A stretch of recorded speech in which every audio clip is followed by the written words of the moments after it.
but I'm like looking at it.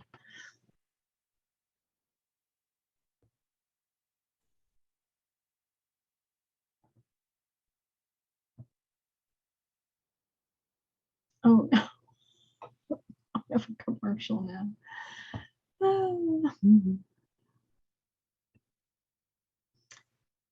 Hi, and welcome to IndieCade Beyond Screens.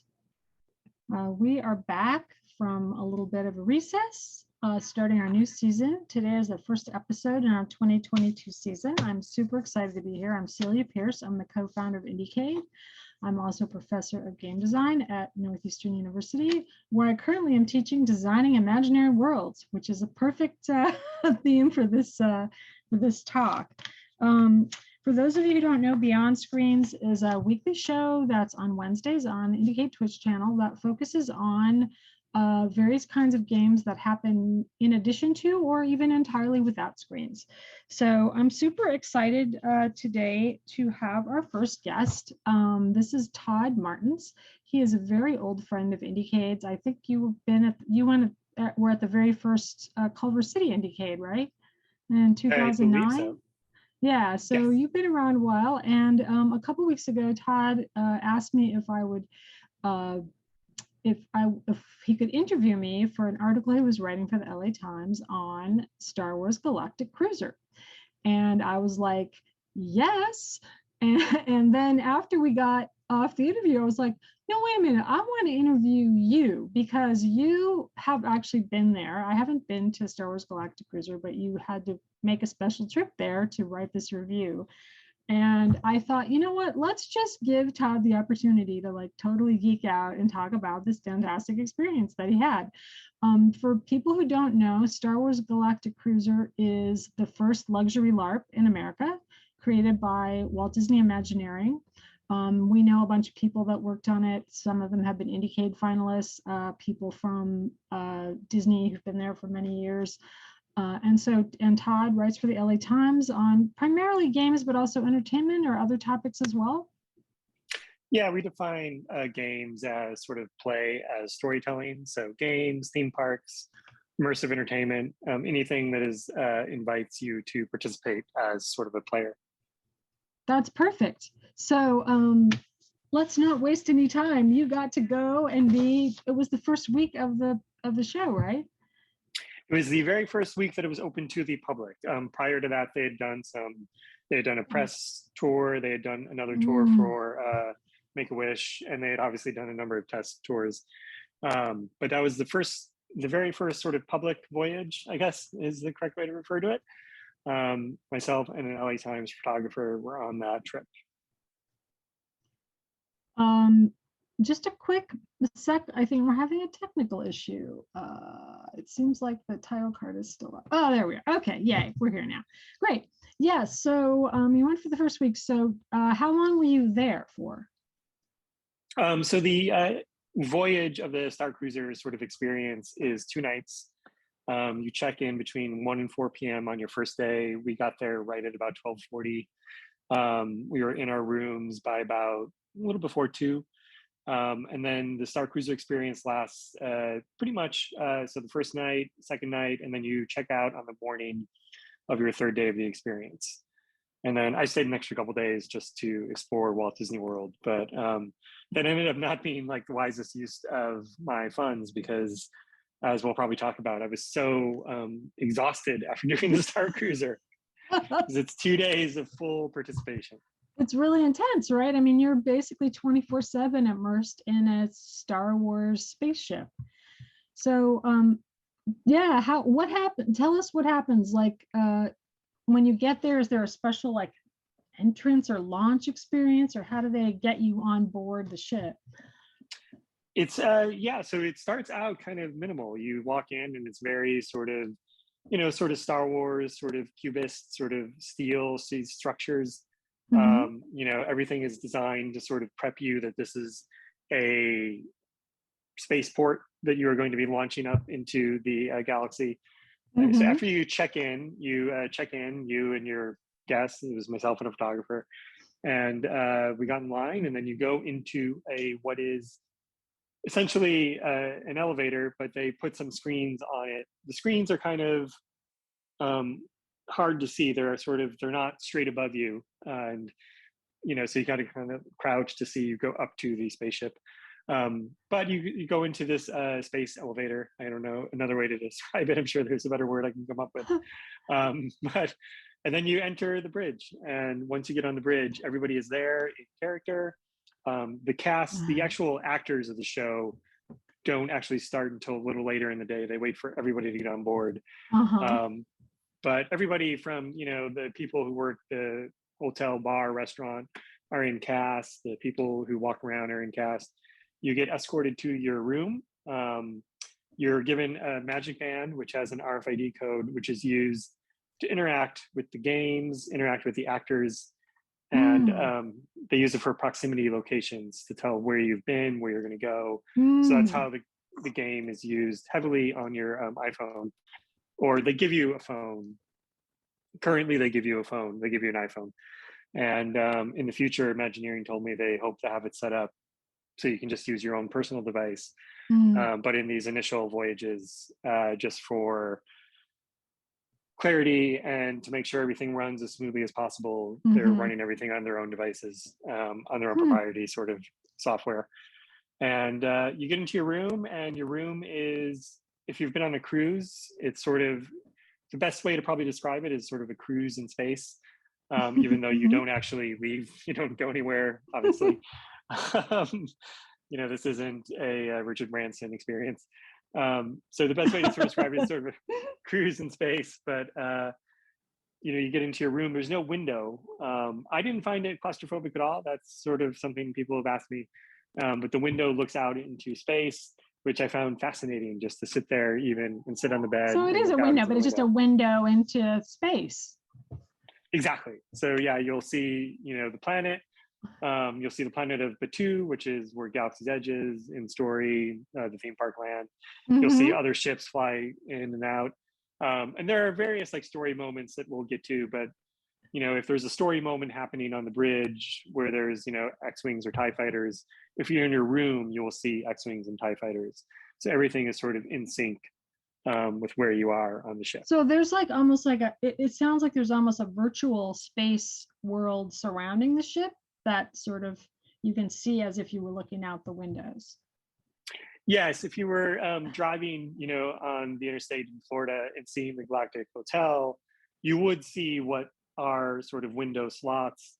I know probably people will sort of cringe when I say this, people who worked on it, but from the outside, it sort of looks like it does have sort of a prison sort of feel, in that it's just this big steel concrete building with very thin window slots. But there is, I think that is, just so when you're in the room, there is clearly, as you said, a veneer or a wall, an extra wall for a screen. Wow, that's so cool. So you went and you checked into your room, and then what happened? From there, you can pretty much explore. You can go get lunch if you want to eat lunch. The very first day, I was very stressed because there is, as you have done immersive theater experiences, you want to make sure you get the interactions with the actors. Right. Always. You want to get the interactions, you want to get the storyline. And having not done it before, I tried, I'd read some articles and I talked to some friends, but, because I had to, as a reporter, go in with some sort of knowledge of what to expect. So I knew where I wanted to sort of go. At the same time, I did want to go into it as blind as possible as I could, even though I had to do some research ahead of time. So, I kind of wanted to skip lunch, but we went and got lunch. And then we walked up around the bridge, and at that time, the bridge was open. You could walk into the bridge, you could look out. The story is that the ship is on autopilot. So whatever buttons you press don't interfere with the driving of the ship. You can just sort of play with it. And there are story moments where the ship will have to be taken off autopilot, depending on what storylines you get. So, and then there's an introduction experience. I think it's about 4 p.m. on the first day. They call it the ship muster. So you meet the captain. They go over sort of some of the rules of the ship. They talk about, they go over some safety spiel. It's essentially the keep your hands and arms. It's the version of that for the Star Cruiser. Right. So and after that, it's sort of free for all. You meet the First Order. You find out the First Order are on the ship. With the storyline is very broadly speaking. I won't go into no in case people want to spoilers. do it. Yeah, especially because it costs $5,000 to start. I don't want people to go and spoil, but very broadly speaking, as you can imagine, it's a Star Wars story. So it's a battle between the First Order and the rebellion. I'm forgetting the correct term. It's escaping me all of a sudden, the correct term for the new trilogy. The Resistance, thank you. Oh, yeah. So it's a battle between the First Order and the Resistance for sort of control of the ship. And you're able to pick a faction throughout your journey as to if you want to tailor it to the First Order, or if you want to tailor it to the Resistance, or if you want to try to go somewhere in the middle. So, and that's done with a mix of live interactions with the actors and via the app. So I could just ramble. I don't know where. No, it's fine. I want you to ramble. So you have, when we were talking about it, you were telling me about some really cool experiences you had with the actors and the performance aspect of it. I'd love to hear, a few vignettes of that just to share with people, because this is, I think, Disney's done really cool Star Wars attractions before, but this is the first one that's had like really a fully theatrical cast and character in some kind of a interactive story mode. And I think when we talk about playable theater, one of the things that we've been talking a lot about is the craft of interacting or acting with audience members and crafting an experience. And it sounds like, and actually Carol Murphy, who's co-hosted the show before and is involved in playable theater, has been one of the people involved in running the acting aspect of it. So I'd love to hear a little more about what your encounters with the actors was like. Yeah, that was something that was probably the thing I was most excited for. Disney has experimented over the years a little bit with some role-playing sort of experiences, probably most overtly for longtime Disney fans would be like the Adventurers Club, which was a bar nightclub in Pleasure Island. And I went to as a little kid, and my dad was a big fan of the place. And it had a lot of puppets and actors, and we're not here to talk about the Adventurers Club, but I like to say the Adventurers Club was sort of, those actors were like my Mickey Mouse. It was sort of, so the experience you get one-on-one with an actor, I think, can be really important, especially at a young age. And that sort of instilled a love for theater, instilled a love for role play, instilled a love for Disney. And the theme of the Adventurers Club was travel, so it sort of instilled like a curiosity about the world. And I think and I totally put all of that on the Adventurers Club. I think it was that kind of interaction with an actor, I think, can have a lot of power. So right away, you get right after the introductory sort of experience on the ship, where the captain gives their introduction, and the First Order comes and says they're going to investigate the ship for suspicious activity. They sort of mingle among the crowd. The captain, the First Order. On my ship, it was a guy named Lieutenant Croy. I think the actors, as far as I can tell, obviously they have different actors for different cruises, just for, but as far as I can tell, it's the same general sort of characters. But Lieutenant Croy, I went up and talked to him. I knew very clearly I did not want to go on the First Order sort of track. I wanted to follow the Resistance.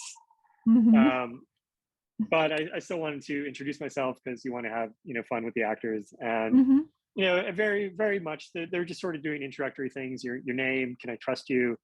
And I'm like, no, I'm not here to, I don't believe in the First Order. I believe in the Resistance. Like the spark and like the fire, I think, is the Galaxy's Edge line that they use. I think it's a line from episode 8 and of the Star Wars film that sort of made it into Galaxy's Edge. So you sort of say that, and they immediately pick up on that you're not going to be playing with them per se, but they still play with that in really clever ways. And it's throughout the ship, just immediately telling Lieutenant Croy never forgot who I was over the next 2 days. And anytime I would come and interact with him, he would very clearly single out, he would remember my name, very clearly single out, Todd, we don't trust Todd, just sort of like, and this is, you could have 15, 20 people, and it wasn't singling out me. I wasn't, I was there on paid experience. As far as I know, the actors didn't know I was a journalist. So just and I talked to a family, and at the end of the cruise ship, at the end of the cruise, I'm going to say cruise, even though it obviously isn't a no, cruise. You should say cruise. we want to get sucked in. But I talked to a family from Chicago. They had done it because their little boy is a huge Star Wars fan, and they wanted to treat him. And I asked the little boy what his greatest experience was of the 2 days, and his first response was, on the second day of the cruise ship, you do go to the Galaxy's Edge theme park land in Disney Hollywood Studios, and on the land, the stormtroopers remembered his name. So just sort of that level of personalization that you get. We went off you guys went off the ship, and the actors in the Galaxy's Edge, which I have been to. Oh, that's so cool. So it's sort of almost, it's funny because, one of the designers, is Sarah Thatcher, who was on the IndieCade award-winning game. Now they call it the Jejune Institute, but at the time it was called Nonchalance. And, a fantastic alternate reality game designer. So I can see how the pervasive game sensibility, right, where the character and the narrative is moving across these different spaces, is really, that makes a lot of sense to me. I could see how they would work that in. Yeah, nice. And that, even that first couple hours, I interacted with somebody who's a music manager. They have a dinner theater style show with a music performance, and this actor was working with the music performer and trying to figure out why they're on this ship, to make it very clear that this isn't a normal experience that this performer would be on. So that they're setting up like little mystery threads, even for people who aren't following the main storyline of the Resistance or the First Order. At one point during the trip, I'd done a couple of missions on the app. I was starving, I hadn't eaten. So I just went into the little bar lounge to get some food. And all of a sudden, like, walks in a musician, and everybody starts writing a song for the musician. It comes into the storyline. You can sort of pick up that this was sort of the rom-com storyline thread. He is trying to woo another musician and calls on the guests of the Star Cruiser to help him write a song that he could then play to, profess his love to this person. So there's a little like side storylines. Oh, that's fantastic. So it also has a bit of a user-created content aspect to it then. That's very cool. Absolutely. Were guests wearing costumes at all? Yes, there were guests in very detailed costumes. I think that being the first voyage, you had obviously a mix of the most diehard Star Wars fans and Disney bloggers and journalists. I tried to play in the character as much as I could. I'm not a cosplayer, but I did buy a Jedi tunic and did want to represent the Resistance.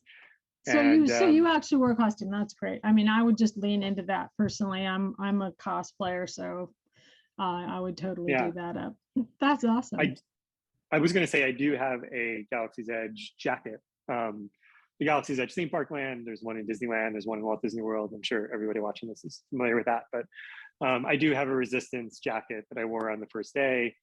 And at one point, through various reasons, Chewbacca comes on board the ship, and I was next to Chewbacca, and he saw my Resistance jacket, and Chewbacca walked up and hugged me, just recognizing the Resistance jacket and like pointing and nodding. Oh, that's so sweet. I'm getting verklempt just hearing that. That is adorable. It was so great because then another guest, this woman who I did not know at all, and she took a bunch of pictures of me and being hugged by Chewbacca. And then she came up to me after that experience sort of ended and was like, can I airdrop these to you just in case you want to have them? So everybody is very friendly. Everybody is very playful. I meant to ask you to show some pictures. It's probably too hard if you're not set up to do it, but because you did send me, I posted the one of you with the actor and the full whatever that, I forget what species that is. Yes, yes, yeah. The one that you sent me. It's a great picture. I mean, that is the lounge singer. The costuming is a really, actually I don't think people realize this, but like you're not really allowed to wear costumes at Disneyland. So I think this is one of the first things that they've created that actually encourages audience members or guests to wear a costume. So that's kind of a big deal, I think. Yeah, unless you're there for like a Halloween party, the only people who generally wear costumes are children. So adults, they tend to forbid for obvious reasons of not wanting to mistake who is who and not wanting guests to think somebody's an official Disney character. But yeah, they encourage it full on for this experience, and the cast really does clearly get into it. The actors, I'm trying to think exactly how many actors there are, but there's key actors on the Resistance side. I don't think it's a spoiler to say Chewbacca is there and Rey is there. Disney's commercial has Rey in the ad, and then in the First Order you have the lieutenant, and you've got a droid, and then you've got they make one of the engineers on the ship a pivotal character, and they use that to create a mystery around him as well as. Is he working? Which side is he working on? And if you follow that storyline, he'll sort of shift allegiances throughout the ship, throughout the cruise. And then they also have Force sensitive characters for those who are really familiar with Star Wars, the Saja, and they are the people who lead the Force, this training, the lightsaber training experience. There are experiences that every guest does, regardless of how much you play or don't play. Obviously they want to keep people engaged beyond those who aren't necessarily there to lean in.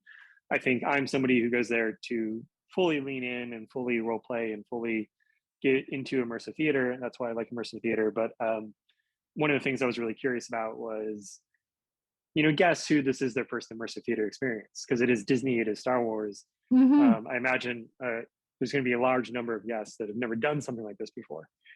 So they do try to have a number of ship experiences, lightsaber training and bridge training are the two sort of primary ones to sort of get them to sort of play and lean in.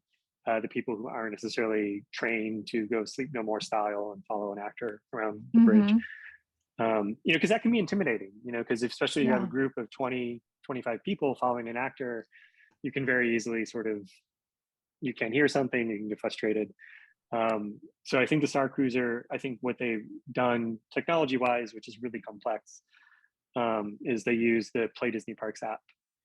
And this sort of allows you to have conversations with each of the actors' conversations. They're all sort of pre-recorded, sort of set up. They're not live conversations. But the characters will represent the actors. And that'll sort of give you prompts to help you interact with the actors.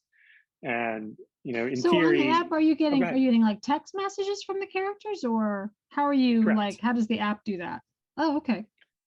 So like, for instance, it starts right away, right after the ship muster, right after the introduction of the captain and the First Order coming on board the ship. You'll get some messages saying, "Hey, I'm the captain, welcome you in.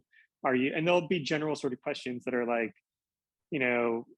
they're trying to gauge whether you lean First Order or whether you lean Resistance. And then you'll get a message from, the First Order general, who's sort of lieutenant. The First Order lieutenant is, and that message will sort of be also geared like, we're investigating the ship. Can we sort of count on your cooperation?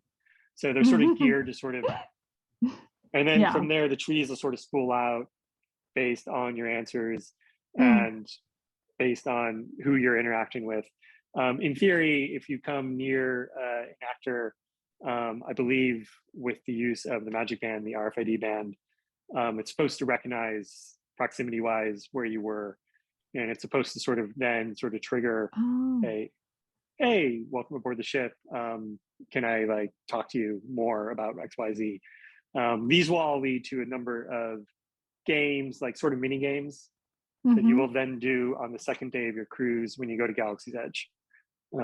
And depending on which mini games you complete, though, that will then lead to intimate story moments on the conclusion of the ship, either with the First Order, with Resistance, or with Sammy the engineer, or with the Saja, the Force sensitive group.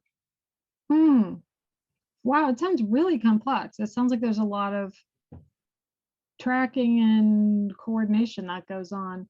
Can you tell me a little bit about what the experience of arriving at Galaxy's Edge was? Did they create a kind of a sense, like, could you see the planet coming towards you? And was it a sense of... Yes, so what sort of happens is you can't see the planet coming towards you. You can, as you wake up in the morning, you'll see the planet of Batuu, which is the fictional planet that the Galaxy's Edge land is on. You'll see the planet of Batuu outside your window on your in your bedroom. And then from there, you'll be asked to go to the transport, and you'll board the transport. It is, to spoil it, is a truck that has been outfitted to look like a space vehicle. But there are no windows, there are no space windows on the truck, but it is outfitted to look like a little transport rocket ship.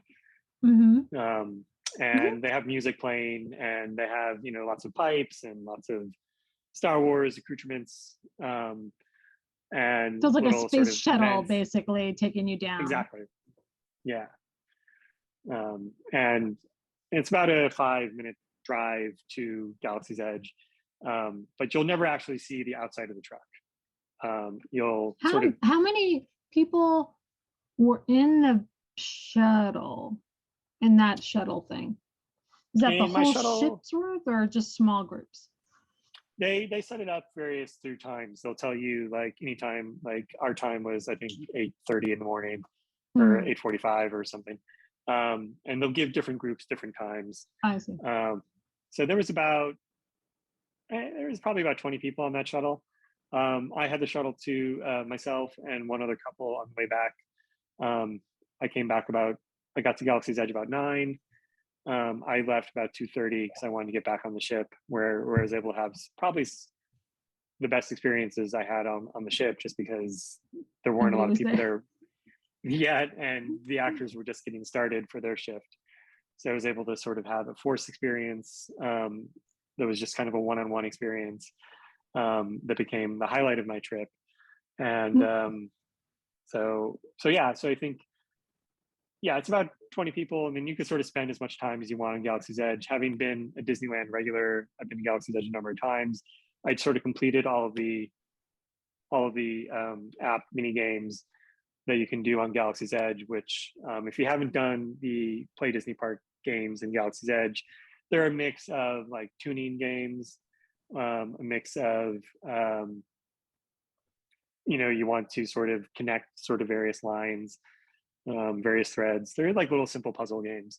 I did one that was like kind of a scavenger hunt where there's like symbols around the park and you have to find them, and that was fun. I like that. Yeah. So do you want to talk about your highlight experience, or?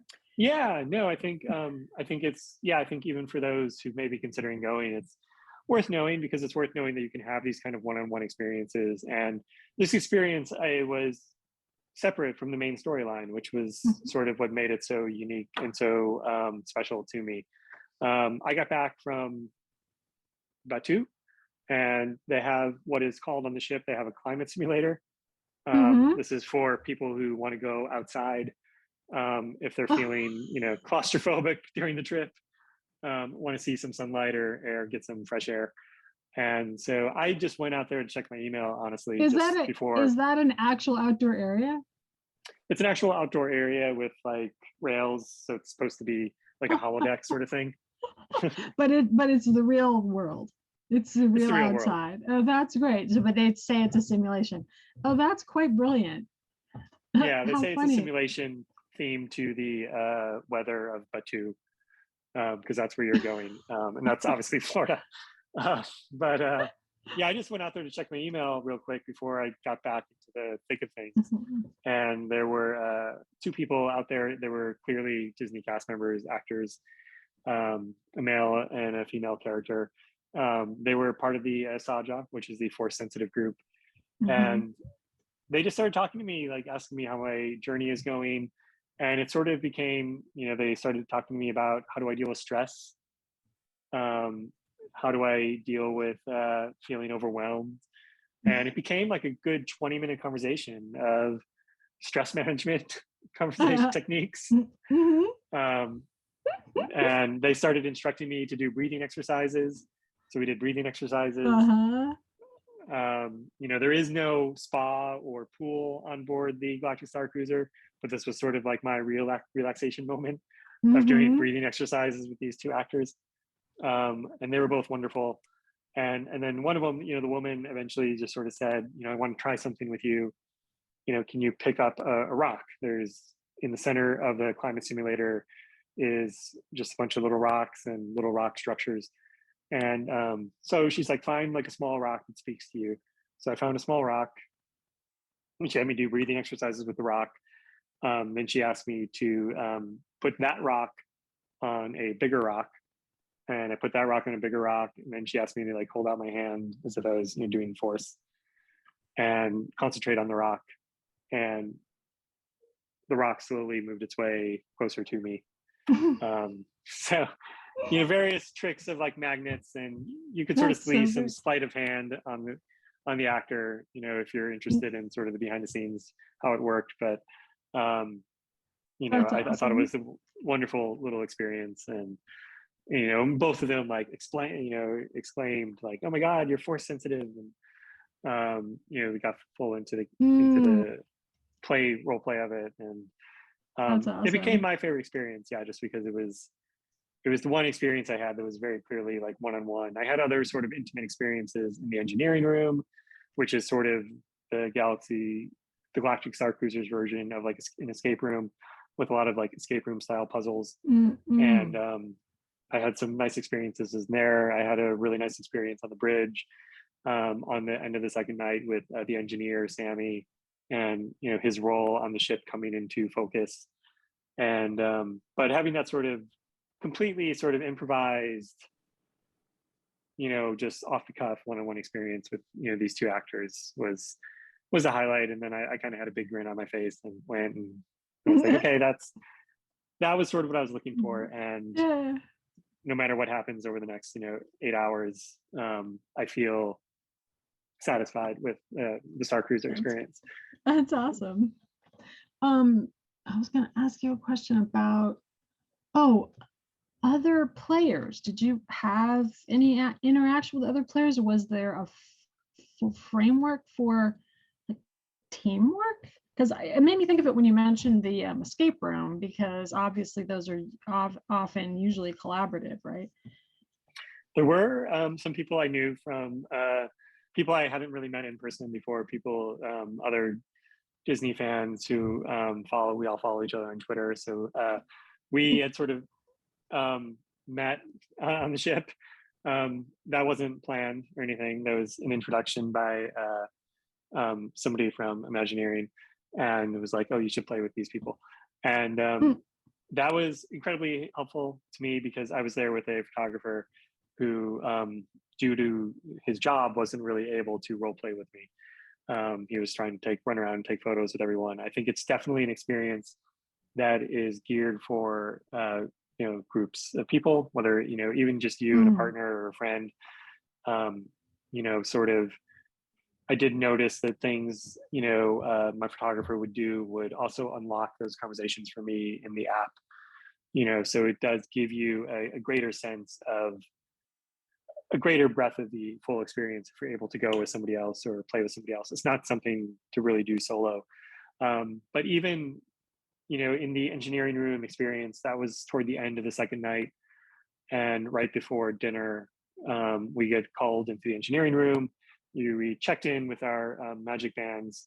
So this is one of the, intimate experiences. And there was about 25 people in that experience. But the engineering room has a number of stations with mini games, and they're all sort of variations of lining up pipes or connecting various lights, and they're all like pattern sort of games. And that was me completely with strangers, and everybody was incredibly into it and helpful. I think once you get one of those experiences, I think people are sort of ready to sort of play, because it's sort of, you're in a small group with 15, 20 other people. And that to me that was one of the better experiences. They sort of cycle those through. I noticed, like, once we were done, there was another group waiting to come in, so they'll go through those scenes with other groups to give as many people on the ship. There's 100 rooms on the ship, to give as many people on the ship these experiences as possible. But that was great. It was like me and three strangers doing this mini puzzle game, aligning various pipes and waiting for them to light up, and that was great, because we had to do it. It was also timed, so the people running the game were like, you have X amount of seconds, everybody has to do it at the same time. So there was sort of a sense of group participation on that. I feel like, yeah, my experiences in interacting in settings like that is, if there's some kind of really focused goal-oriented activity, it's a lot easier for people to interact, especially with strangers, because you're just like, oh, we got to do this. So you tend to be a lot less self-conscious if you're focused on something like that. I think you just generally, when you're playing, you're sort of, I think as somebody who loves games, it's one of my favorite things to do with people I don't know, is to sort of play a game, because I can be kind of shy in general. So I think when you're playing a game with somebody, it opens you up to not being shy. It opens you up to, it accelerates getting to know somebody. Yeah. Well, it also, part of what I like about it, and it sounds like that several of the experiences did this for you, why I like LARPing and role playing, is that it also allows me to like experiment with alternative behavior that I wouldn't normally do. Right. So I might, like you're talking about your force channeling experience, or I've been in situations where I've become quite aggressive in a situation that I wouldn't normally be, but because of, I'm suddenly inspired to like behave in a certain way because of the context of the role play.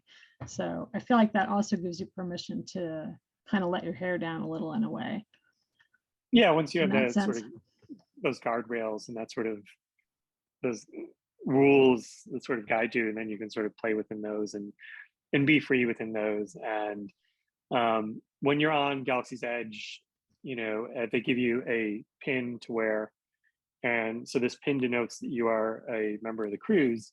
And just everybody on Galaxy's Edge interacts with you differently when they see that pin. There is a scene where there's a moment where you have to go to the cantina in Galaxy's Edge, and in the cantina you have to get a special coaster which has a QR code on it, which unlocks more games for the app. But in order to get the coaster, you do have to sort of play along with your server or the bartender. And just doing that, I went up, it was me and our photographer. We were in the cantina at 10 a.m. We were there pretty early. It wasn't that crowded. And I just sort of played along with, hey, I hear there's some information I need to get from Olga. And the bartender or the server, basically came up to me and slipped her hand underneath the table and was like, I don't want to get mixed up in what you're doing, and like slides up to you and sort of handed me the coaster under the table. And so it added a whole new dimension to Galaxy's Edge. And even on the rides, it would be like, oh, I got two fancy cruise members this way. Oh, interesting. So they kind of give you a Galaxy's Edge premium experience as part of it. That's interesting. Yeah, and it you're able to connects get back on to the two narrative. rides. Oh, Correct. Great. Oh, very cool. So and you can also bypass so did you go on the Millennium Falcon?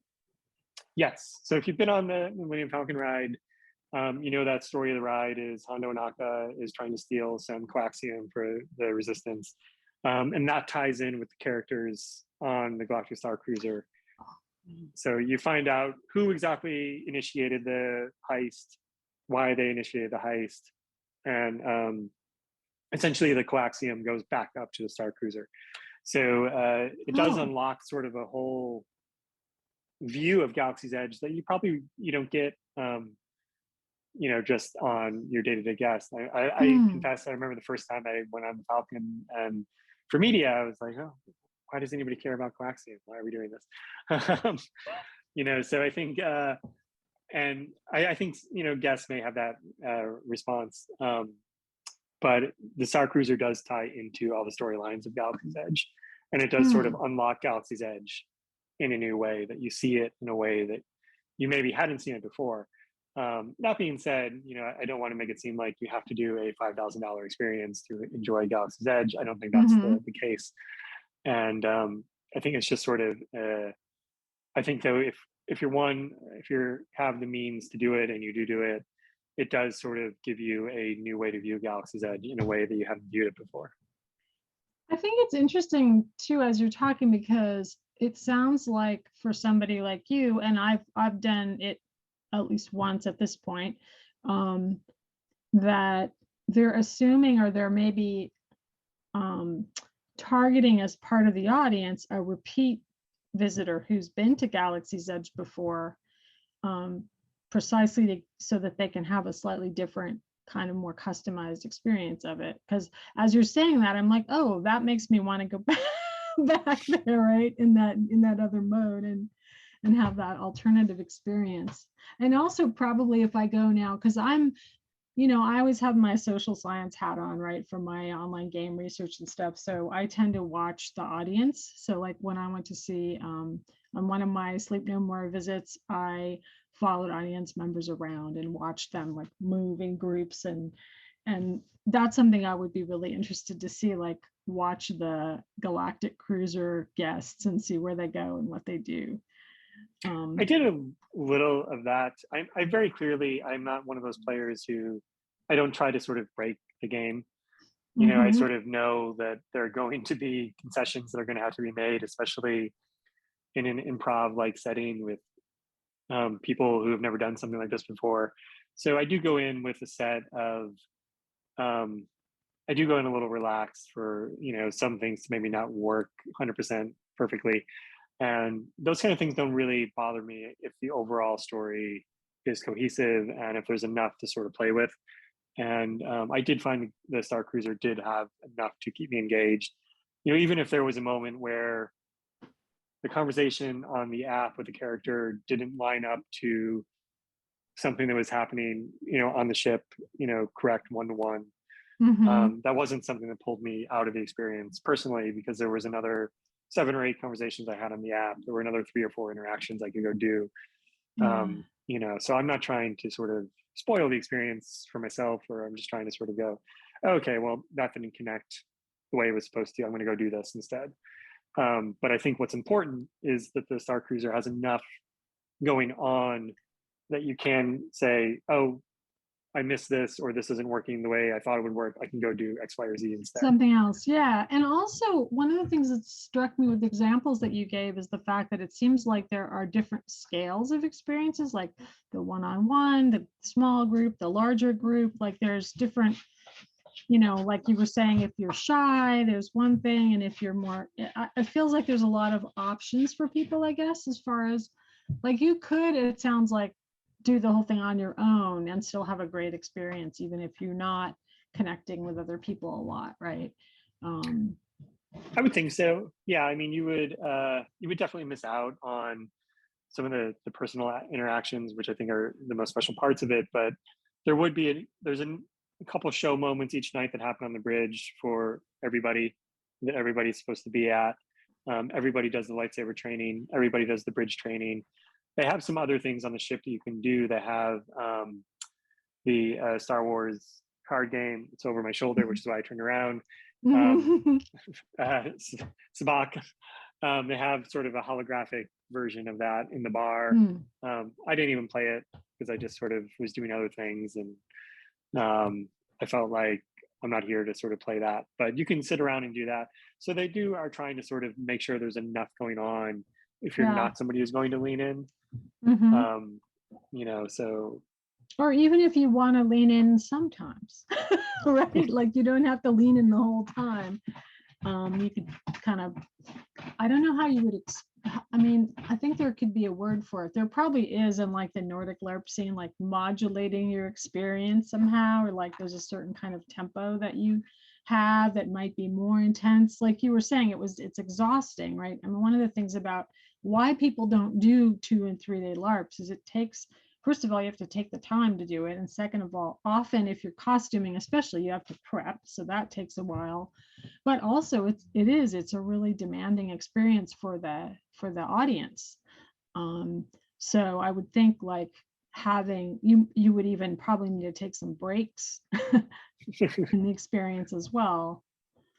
Yeah, and this isn't even as intense as a Nordic LARP. And I still, you know, if you go to Disneyland or Walt Disney World, you know, the park is designed to sort of guide you and let you sort of be a passive player if you want to be, and sort of guides you and put you on this path and sort of lean into the world, you know, a little bit, but you know, you don't have to sort of, there's so many other things to stress out about, you know, lines and money and stuff.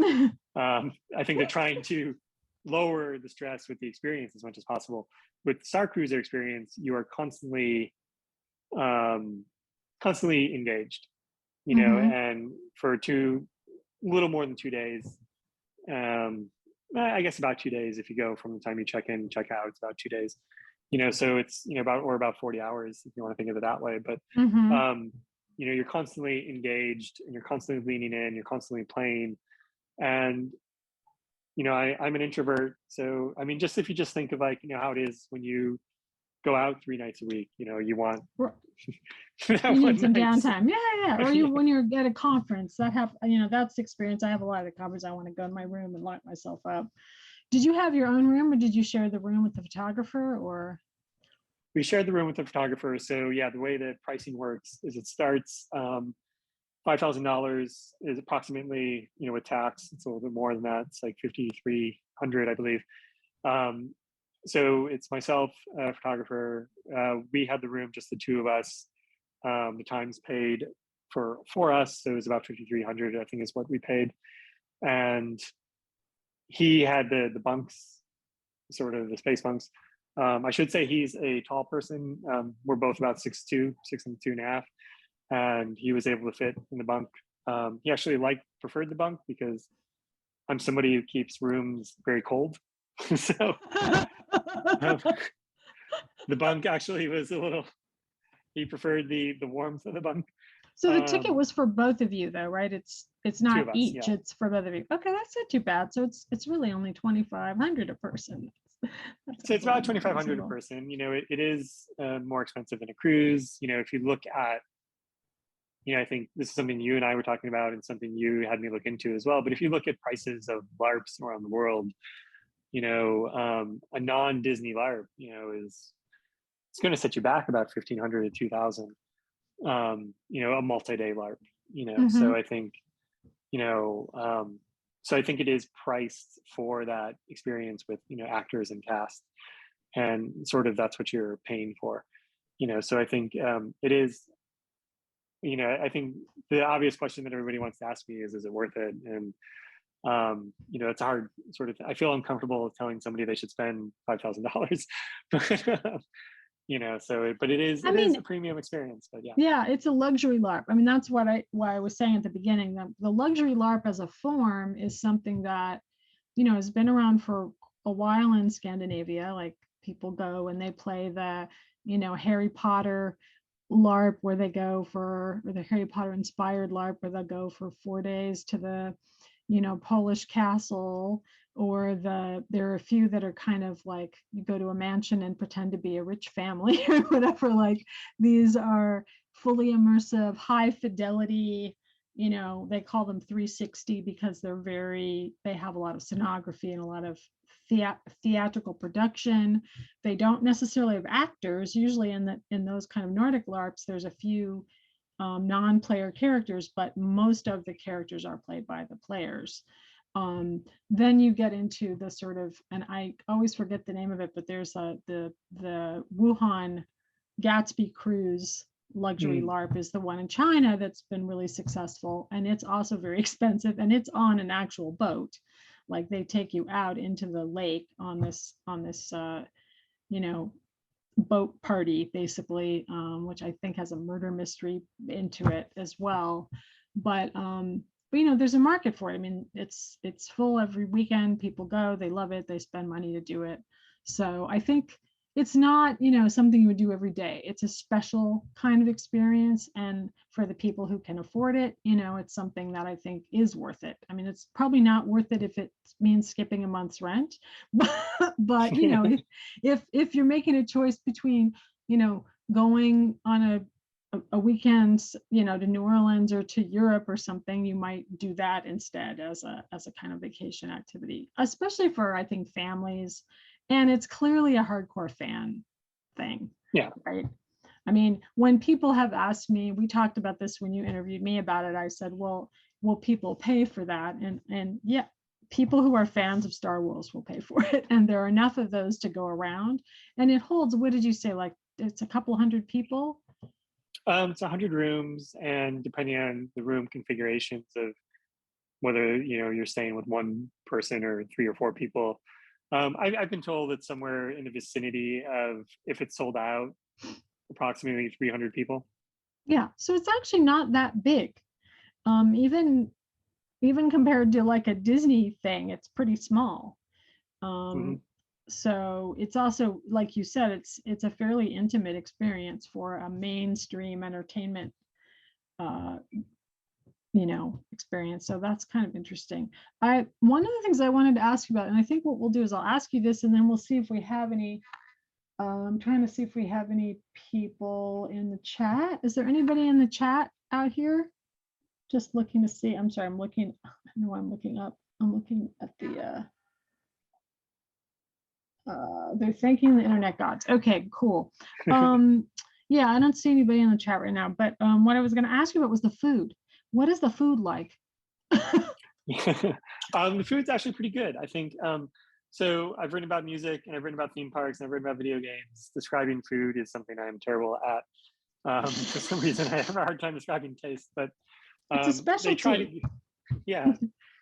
So I have a lot of respect for those who are able to do it, but they have sort of, you know, twists on normal food. It's not so outlandish that, you know, somebody who has dietary restrictions or somebody who is you know, squeamish wouldn't necessarily want it. Like one of the things they do is like they have, you know, the shrimp, but the shrimp is dyed blue.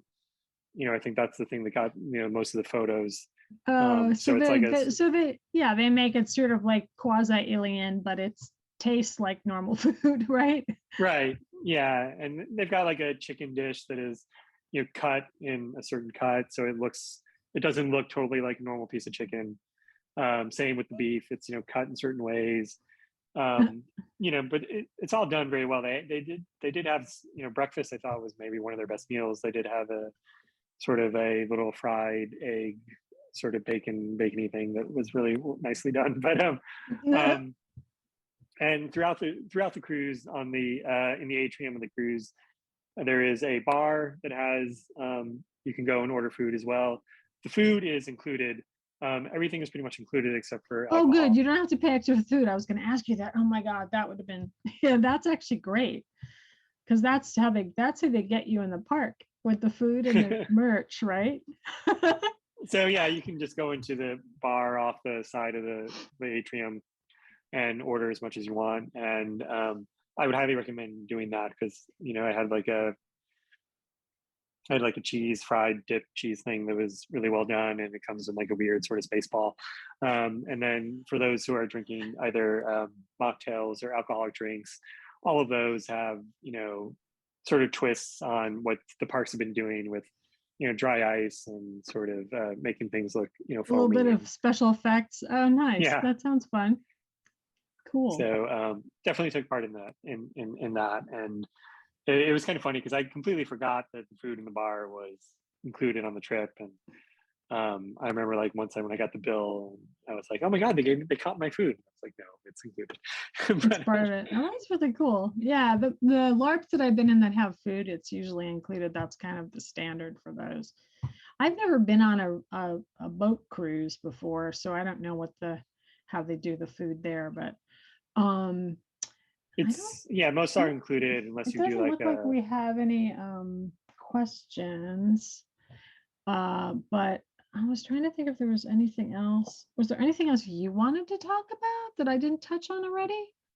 I mean, whatever you want to know, I'm here to sort of talk about. I was just kind of curious to just sort of ask you, because in our conversations you had mentioned, and you highlighted some LARPs that have done well overseas, and maybe why the US market has been a little bit slower than some of the international markets to sort of take up these kind of experiences. I think it depends on the place. Like in the Nordic LARP scene, Nordic LARPs are kind of considered an art form at this point, so they are kind of theater adjacent. So that's kind of more the type of audience that they attract. So I think that's a different audience than the Chinese luxury LARP audience, which is probably more of an escape room customer style, right? It's a different niche of the audience. But it's interesting, like the Sleep No More that they set up in China, there were a couple of interesting things I learned. There's a group of young Playable Theatre Chinese entrepreneurs that I frequently have conversations with and have been involved. They've spoken at the Playable Theatre Symposium that we did last year, or earlier this year, I guess that was in March. They were telling me that, first of all, Sleep No More in China was subsidized by the government, which is very interesting. It was, and they modified it with sort of some culturally specific kinds of things. And it's also next to a hotel. So there's also an economic thing where people are going to the hotel to see the show. And so it's creating a revenue stream for the hotel, which is an interesting economic model. I think part of the reason we don't see them more here is because I'm not sure we kind of have robust enough economic model to make it profitable as a business. So and depending on who you talk to, theater people, if you deal with sort of regional, local, artsy fartsy theater people, they tend to start with the assumption that you can't break even. You can't make a profit or break even on a participatory theater piece. But here in Boston, people are like Kara, who I mentioned worked on this project, who worked on Galactic Cruiser, has been doing some shows with their company Incantrix for a while, and they charge $80 to $100 a show, and they're sold out. So like they're doing in a couple of weeks, they're doing a Jane Austen themed LARP, which I'm going to, and that's, I think it was $110 or something with food for a one-day event, which isn't $5,000, but it's comparable to like a theater ticket, right? If you're going to go to a Broadway show or something like that. So I think that's part of it, and part of the secret ingredient for Disney is they have a lot of money to spend up front. That's one of the big issues, is something like this, it costs a lot of money to produce before you make any money. It takes time and money to produce, and so they have the resources to do that, and then they also have the license. So Star Wars is a pretty safe bet even at that kind of a price point. What I'm excited about for me, and what I said to you in our interview for the article, was that a few years ago, Pokemon Go came out, and it was really a game changer for people in the pervasive game space. And since we're in IndieCade, we can assume that people know what I'm talking about when I say ARG. And back in 2010, when the Zhejian Institute won the Story World Award at IndieCade, nobody knew what ARGs were, like in the mass culture. And then, since then, there's been like a mainstream television series about that game. What was it called? It's Jason Dispatches from Elsewhere, right? Dispatches from Elsewhere, yeah. So he made a TV series about this game, and in between that, Pokemon Go came out, and so historically, if I was talking to people about ARGs, I would have to give them like a 10-minute explanation of what an ARG was until Pokemon Go. And then you could just go, like Pokemon Go. Even back when I was at Georgia Tech and I was pitching I pitched ARGs to a couple of partners there. Nobody had any idea. Literally, a guy said to me in a meeting, I know what you're saying is very interesting, but I have no idea what you're talking about, when I was pitching an ARG project. But now I pitched one over the summer. I'm like, imagine Pokemon Go meets the history of your town. And they totally got it. So for me, part of why this is a game changer is I now don't have to explain to people what LARPs are anymore. Yeah. I can say, like Galactic Cruiser. And now if we go out and we try to pitch doing these projects to people, it's going to be a much shorter path, right, to be able to get them, oh, this was done, people are going to it, it's cool, so we want one too, right? I think that's kind of how it's going to go down, and most of them are not going to be that expensive. So I think people will be able to build up. It's a new genre here that people are going to be more familiar with, and now they know what it is. The other thing that's interesting to me is that in my research on theater, I've really discovered this kind of interesting generational gap, right? So you have like people, the pandemic was really interesting because a bunch of theater companies started doing stuff here on Twitch. And what ended up happening was, and I went to some Zoom plays and some Twitch plays. The Zoom plays were all people older than me. The Twitch plays were all people younger than me, right? It's a totally different demo. The people that go to these kind of interactive experiences are people that are who are familiar with interactive media in general. So people that already play games, even mobile games, people that have been immersing themselves in the Star Wars world through other media, transmedia, whatever, for a long time, but they're more comfortable interacting. So I think we're going to see more and more of that, more of an audience that wants to interact. I think that from what I've heard from talking to people from Punch Drunk and other people that have done kind of that sort of immersive theater is that there's a group of people who go to those things who want to interact and are frustrated by the fact that they can't. So, they don't have that experience of, they may have the one-on-one, but they're very rare actually in those kinds of shows. And I think a lot more people want them than get them. So what you're describing is what people who go to Sleep No More and come out going, why wasn't I part of the story? They're going to get that at something like Galactic Cruiser. So, and, obviously there's a craft to it, and Disney, I mean, whatever else you can say about Disney Imagineering, they're the best. I mean, right? Whether they're fighting with the governor of Florida or not, as craftspeople, they're the best. And, I know personally as several people have worked on this project, and every one of them is the best at what they do. I mean, Scott Turbidge, who you talked to, has been in the theme park industry for decades. He was a client of mine in the 90s when he was at Universal. Super nice guy, really good at what he does. Sarah, really good at what she does. Caro, these are people that are really the best of the best. So they're going to create something that's very, a very high-end, top-notch experience that's kind of becomes a model for everyone else. That's just my thought about it.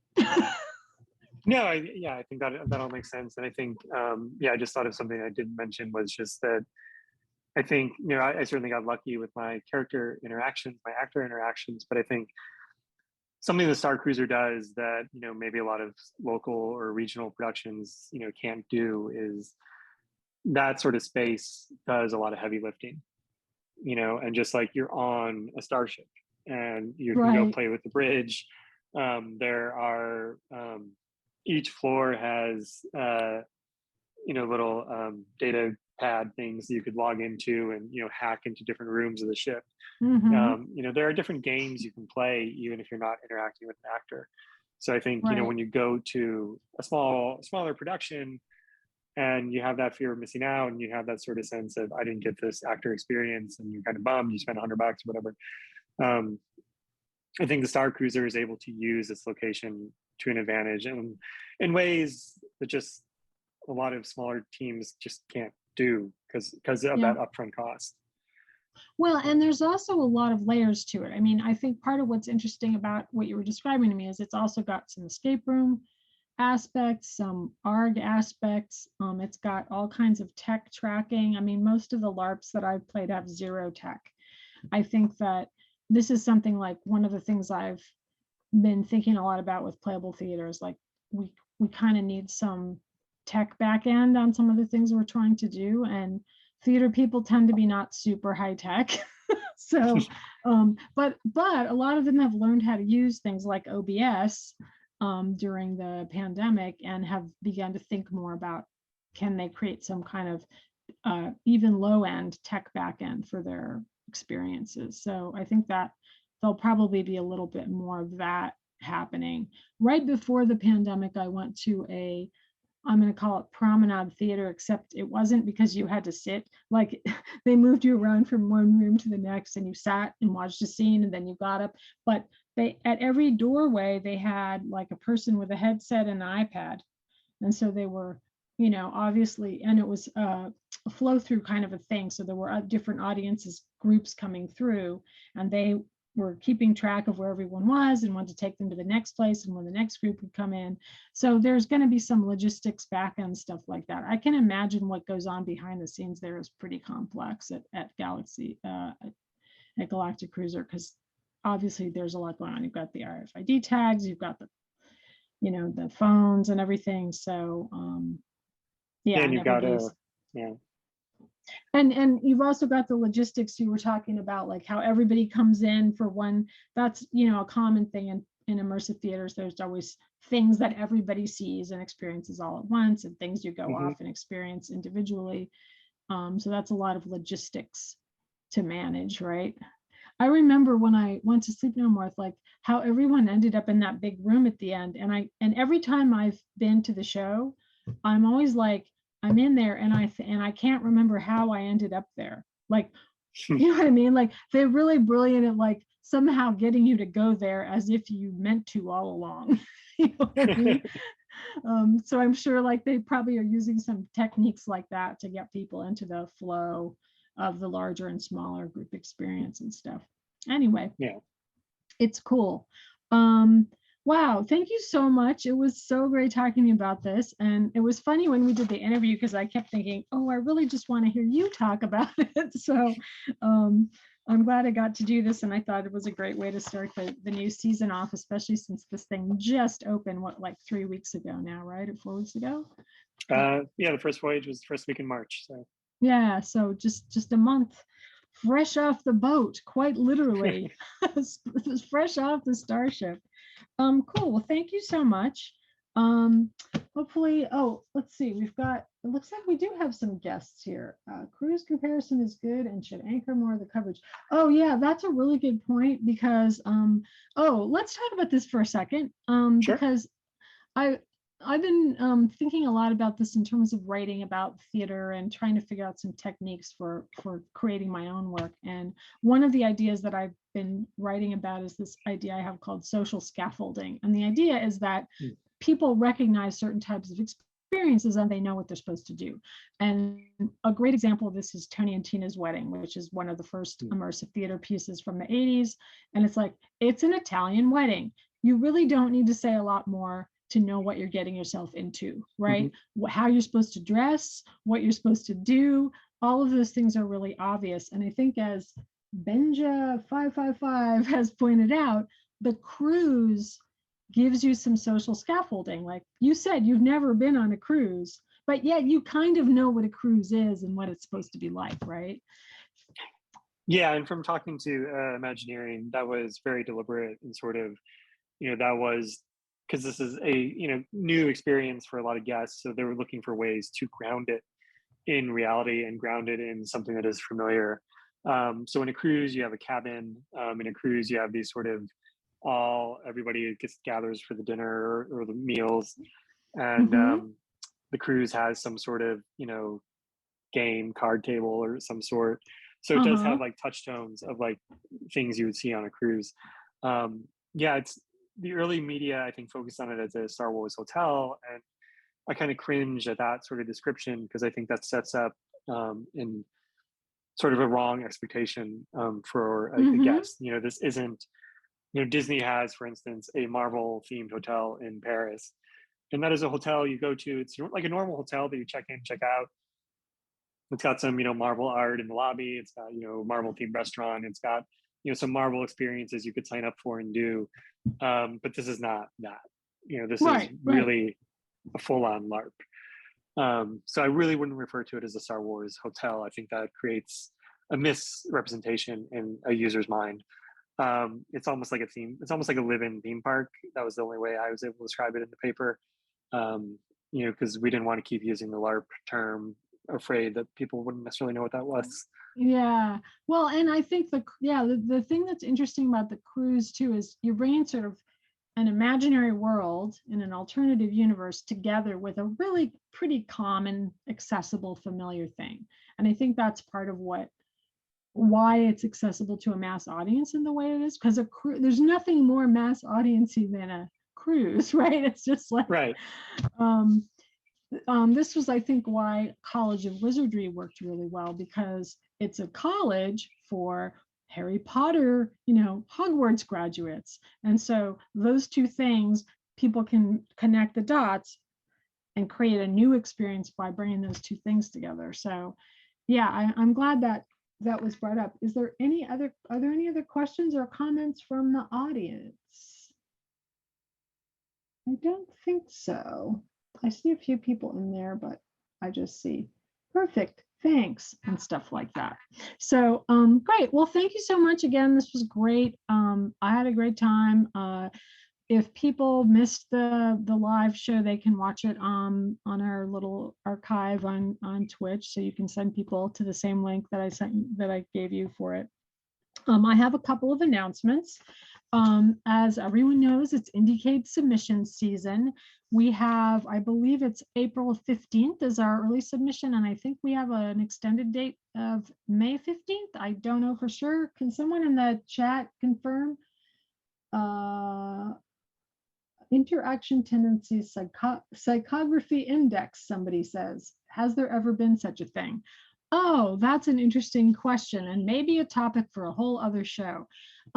People have done this for video games, actually quite extensively to varying degrees. I don't think anyone's done it for this kind of experience, but I think probably there's some writing in the Nordic LARP scene about different sort of player types. So that's something maybe to look at. Johanna Cole-Ronan, I bet, has something about that. She writes a lot about LARP design and so forth. Oh, there we go. Oh, I'm here. And then, yeah, so the IndieCade submissions are coming up.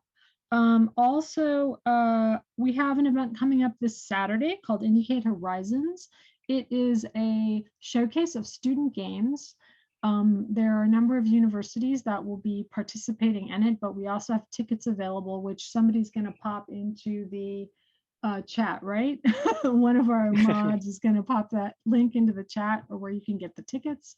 But the cool thing about IndieCade Horizons is it's really focusing on the up and coming designers that are coming out of various academic programs. And as a lot of people are aware, I'm always making a big deal about this. You know, people don't know that the game Flow was originally a master's thesis project. Portal was also a final project in a games program. So you've probably played a lot of games that were made in some of the very programs that are going to be featured at Horizons. We really encourage people from industry to go, including indie developers and also publishers who are looking for new talent.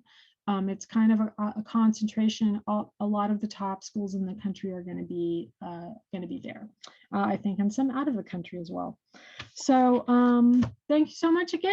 Thanks everybody for joining us, and we'll see you next week. So we're going to be, the show's going to be every Wednesday, typically at 5, but I think the third Wednesday of the month, we're going to be doing it at the old time, which was noon Pacific, 3 p.m. Eastern. All of the other weeks, it'll be 2 Pacific and 5 p.m. And the third Wednesday, people are going to be doing, they do alt control. Next week, we'll have the escape room team from Room Escape Artists. So thanks everybody so much. Have a great day, and we'll see you next week.